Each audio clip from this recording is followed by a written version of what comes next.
Continuando aí, vendo os irmãos de José que seu pai estava morto, disseram: agora é possível que José nos persiga e se vingue do mal que fizemos a ele.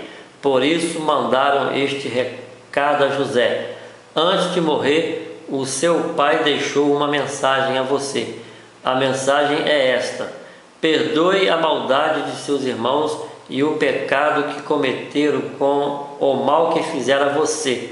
Agora lhe pedimos que perdoe a maldade dos servos do Deus de seu pai. Enquanto falavam, José chorou. Depois os irmãos foram falar pessoalmente com ele. Ficaram inclinados diante de José e disseram: aqui estamos, dispostos a servi-lo como seus escravos. José, porém, lhes disse: não tenham medo, por acaso estou no lugar de Deus? É bem verdade que vocês planejaram o mal contra mim, mas Deus tornou o mal em bem, para que hoje fosse preservada a vida de muitas pessoas. Veja que ele está repetindo a questão de preservação da vida. Irmãos, é isso aí. As nações não têm a experiência de Jesus. Por isso que há muitos homicídios no mundo, porque a falta de perdão, o ódio é a causa da destruição das civilizações. Por isso que há guerras e guerras e guerras entre os impérios. E os poderosos do mundo hoje estão cada vez mais na ânsia de poder, e porque tem ganância e ódio, e por isso a vida não é preservada. E aí Jesus é o centro da preservação da vida, porque nele, por ele, para ele, todos serão restaurados. Então José foi um tipo de Cristo. A vida de José na história estava prefigurando a chegada do Messias, né? Semente espiritual de Abraão, da raiz social de Abraão, na pessoa nascido de Maria, né? Bem, por isso não tenham medo, vou sustentar vocês e seus filhos. Assim ele os tranquilizou e lhes falou amavelmente. Esse é o texto de Gênesis capítulo 50, né? Finalzinho do livro. E passou o tempo e morreram José, seus irmãos e toda aquela geração de judeus que cresceram, hebreus que cresceram ali em Gósen, não é? Até José morreu e enfim. Mas os filhos de Israel eram muito férteis e tornaram-se muito numerosos e fortaleceram-se grandemente, de maneira que encheram aquela terra. Nesse meio tempo, um novo rei que não conhecia José subiu ao trono do Egito. O novo rei disse ao povo: vejam, lembre-se o rei que eu falei da nação dos Ixos, né? Que eram das ilhas das antigas ilhas da Ásia, que dominaram ali a região por 40 anos. Pois é, eles que estavam dominando na época ali, que esse novo faraó estava ali no trono. E então veja o que ele disse, o novo faraó: o povo israelita é muito numeroso e mais forte do que nós.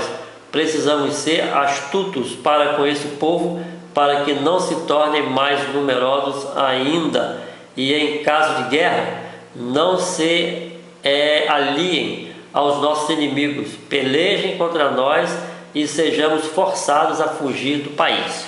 Então colocaram sobre eles mestres de obras para forçarem os israelitas a trabalhos pesados. Está vendo aí o que estava acontecendo? E hoje, atualmente, os palestinos, né, de cultura árabe, pessoas de cultura árabe em geral, os muçulmanos, eles procuram ter muitos filhos para serem majoritários aonde eles estão vivendo, não é?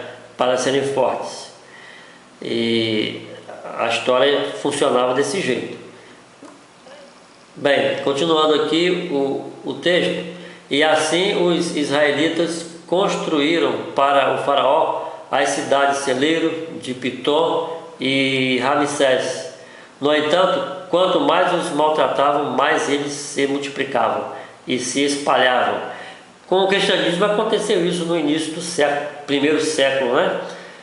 Quanto mais matavam cristãos, mais a igreja crescia. Quanto mais matava cristãos, mais a igreja crescia. É uma característica dos judeus. Quanto mais eles morriam ou morrem, mais crescem. É exatamente como Deus falou para Abraão: numerosos como a areia da praia e as estrelas do céu. E a igreja de Jesus também tem essa característica. Quanto mais maltratada, mais ela cresce em glória e vai resplandecer como astros no mundo. Isso na última hora, principalmente, não é? E eles se espalhavam de maneira que os egípcios passaram a ficar com medo dos israelitas, não é? É a narrativa de Êxodo 1, de 6 a 12. Final aí do texto. O que acontece a partir daí, não é?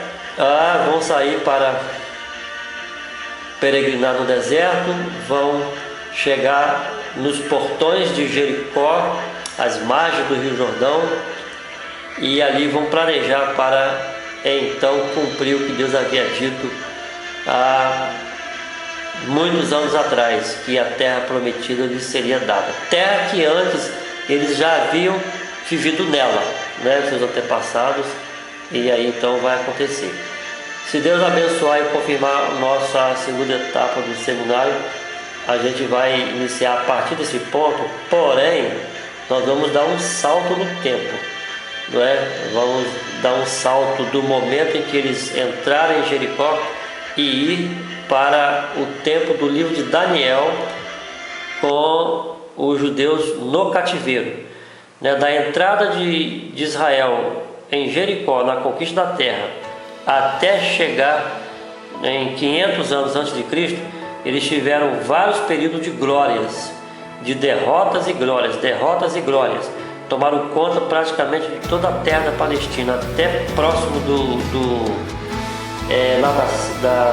rio Eufrates, lá em cima, da parte da Síria, toda uma região enorme. E esse período está no texto bíblico, todo mundo conhece. Quem não conhece, estiver vendo esse vídeo, poderá pegar a Bíblia e ler ali a história a partir do livro de Josué até o último profeta Malaquias. Conta toda a história. Mas nós vamos seguir na segunda etapa com o sonho do rei Nabucodonosor, da grande estátua, aonde nós enxergamos ali, e parece que não há dúvida, o roteiro da história da humanidade a partir dali, do sonho de Nabucodonosor, com a estrutura daquela estátua, né? A cabeça, tronco, quadris e pernas e pés, né? Ali está contada a história por antecipação, que se desenvolve no nosso tempo presente. Amém? Glória a Deus. Deus abençoe os irmãos mais uma vez. Até o próximo encontro, ou a próxima, ou a volta de Jesus, né? Muito mais breve ainda, quem sabe. Amém? Glória a Deus. Paz para todos.